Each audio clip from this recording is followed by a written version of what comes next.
For all verified facts, subscribe to our YouTube channel and click the bell icon to get the latest updates. Hello and welcome. The draft new education policy is out. It covers the entire gamut of education from primary to higher secondary. In the context of higher secondary education, it talks about many new things, including holistic and multidisciplinary education, an undergraduate program that could be 3 or 4 years, a postgraduate program that could be 1 to 2 years, and discontinuation of programs like the M.Phil. Now, there's much more to it, but there are some things which, of course, try and address some primary gaps in the system. What are they? How can they be addressed? And what could be the potential timeline for doing this? To discuss this, I'm joined by Professor Dinesh Singh of the R Mangalam University. Professor Singh is a former Vice Chancellor at the University of Delhi, a distinguished mathematician and educationist. He studied at St. Stephen's College and holds a PhD from the Imperial College of Science, Technology and Medicine, London. Professor Singh, thank you very much for joining us. So first question, how are you reading this new draft education policy, which of course has been in the making for a while? Well, now that the policy has come and I've become fairly well acquainted with it, I welcome it. It has some good features. And I hope and pray that we can use these features and the recommended changes to advantage. Indian higher education or education in India is in quite a mess. And the sooner we reform it, the better for us. Perhaps this policy will give us the impetus that was needed. In the context of higher education, if you look at the acts of various universities, they have a fair degree of freedom and autonomy to do things. But for various reasons, and I will not go into all those reasons now, but for various reasons, universities just don't want to stir themselves. So perhaps we need a policy. Otherwise, I would have said, why do you really need a policy? If you look at Harvard, no policy made Harvard. In fact, Harvard began to be the Harvard that we recognize today when the government around Harvard, it moved away from it. It sort of let go of Harvard. You look at Cambridge, Oxford, governments haven't messed around with them, so they've developed. But in India, things are pretty bad, and I suppose we needed an external stimulus, so I welcome this policy. I believe much good can come from it. Professor Singh, you are quite well known for having tried to change the structure of undergraduate education from 3 to 4 years in Delhi University. So tell us about how that attempt connects with the policy response that you're seeing now in the form of this new policy, and how does that or this policy address these gaps that you were trying to fill in your time? So, I looked at the features as prescribed in the policy and for undergraduate education and what we had done at Delhi University in 2013 onwards. And I honestly don't see any difference. Identical, near identical, minor differences here and there.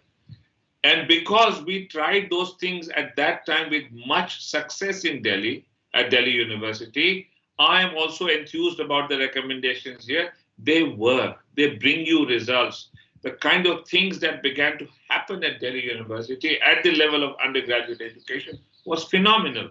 I'm not a great believer in rankings, but in most global rankings, university beat almost all the IITs also in India, except for, I think, Kanpur. And each IIT is like this one tiny college of Delhi University. We have 80 odd colleges, and yet we were able to shoot ahead of the IITs.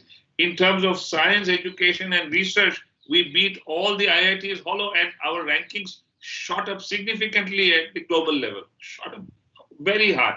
But that should not be the only measure. I managed to see that undergraduates had begun to do research, had begun to become entrepreneurs, had begun to, get patents. They had begun to connect knowledge with needs and challenges of society, because we had this opportunity to connect the needs and challenges of the nation and of society with our curriculum. So we oriented the curriculum around that. And nothing enthuses a young mind than some challenges, particularly because they're all very idealistic. So they love getting into things that will benefit society or the nation. Right. So if I were to look back at the objectives going into the drafting or the writing of this new education policy versus what is proposed to be achieved, what are the big gaps you think or the challenges that it seeks to address? And then will it or can it address? So look, I mean, the biggest challenge is that our graduates really amount to nothing. And I'll tell you, there are enough pieces of evidence to let you, know this, to be convinced about it.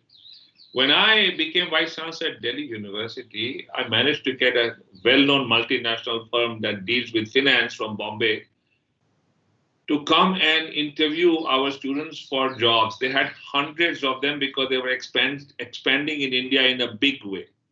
And they were looking for graduates with any subject specialization because they really didn't need much. They just needed good communication skills, some awareness of how to handle data, stuff like that. And we advertised widely because they were offering good pay also. And we shortlisted 1,200 of the best resumes.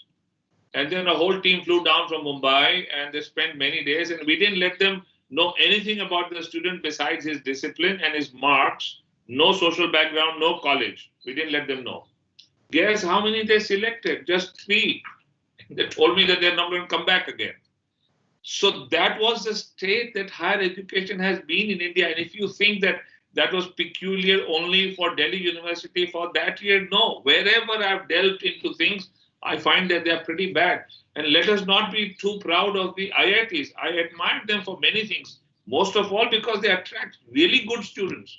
But the environment they have been giving in general over the past many decades hasn't really stimulated students. These are all mechanical rote learning things. And let me explain why very briefly. Every IIT teaches fluid dynamics and aviation engineering and computer science. And India has not been able to produce one aircraft so far on its own. It's a telling comment because you compare this with institutions abroad of a similar nature. Like the IIT Delhi was connected with Imperial College. The Concorde was designed at the Imperial College. In today's context, look at all the educational institutions that deal with medicine or any institution in India. How has it responded to the corona crisis? When they have really exerted themselves, they could come up with a sanitizer. That's all. Right. Look at Imperial Oxford. They're designing state-of-the-art vaccines and the whole world is waiting with bated breath. That's what a university system must be doing. We're doing nothing, not even producing good employable graduates, nor are we producing state-of-the-art knowledge. Where are we? Right. So does this policy address, and if you were to break it down a little bit, how will this policy or likely address some of these problems or the gaps that you've just pointed out? So, here's a chance. This is what we had done in 2013 at Delhi University, and here's a chance to do it again. You build your curriculum because they have put features into the policy that will allow you to do that with freedom and to each university according to its own. But you build your curriculum, build it around the needs and challenges of the nation and of society. It could be environment, energy, transportation, pollution, global warming. And you are allowed, this is emphasizing transdisciplinarity and hands-on. So skills and knowledge will become two sides of the same education coin. They must go hand in hand. So you delve into the real world, use your skills to gain what you can to understand, bring the problems into your system, see what knowledge you can either generate or use, apply that and put it into action. That's where we can really rise to the occasion. That's what's allowed here with flexibility. So I could be working, suppose I enroll in a math program. And then halfway through, I realized that, I have to learn to be good at coding. I need some good algorithms because I have interest in Sanskrit grammar. And it's all algorithmic. Now, if I am good at coding and I have mathematics, now in this program, I will have the freedom to get into Sanskrit grammar and develop a minor in that if I like. You see that? So there is so much potential here. I can even get into entrepreneurship. And if I play cricket, why is it not counted as learning or education? And they have a chance now because it emphasizes. We did that with success at Delhi University and they've emphasized it again.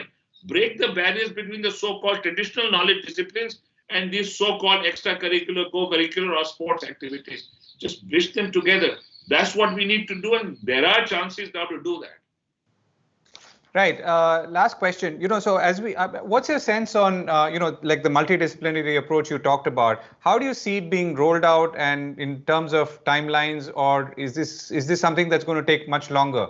and where could it first, start coming into effect? You know, that's where the real challenge lies. We have to focus on two things: bringing our teachers, our faculty up to speed. You know, we have all been schooled in this traditional way, my own subject and nothing else matters. And so you have mathematicians who know nothing about Sanskrit, and you know people who study Sanskrit know nothing about mathematics. And the reason why Engel, before Jesus Christ, could produce deep mathematics through Sanskrit poetry, because he knew maths and Sanskrit both. Similarly, Chomsky could do that because he knew maths and Sanskrit. He could do wonderful work in linguistics. Now here, we didn't have that chance. Now we can bring that all together. How do I do that? Our teachers are just not used to it. So you have to orient them. That is what we did at Delhi University. Huge amount of effort went into reorienting the teachers. But they adapt because it excites them. They like doing new things. And so for the country as a whole, it's a huge challenge. But you know, it's not altogether for all levels of education. You start with first years and build it up gradually and learn from each other's experiences. It can be done. I really believe that. The second thing, good learning material. That isn't just standard textbooks. You build a holistic system of learning. Technology comes into play. Things happening in the world around you come into play. All of that leads to learning. If you build that properly, then this will succeed. Right. Professor Singh, thank you so much for sharing your thoughts, and it was a pleasure speaking to you. Thank you. Thank you. Thank you very much.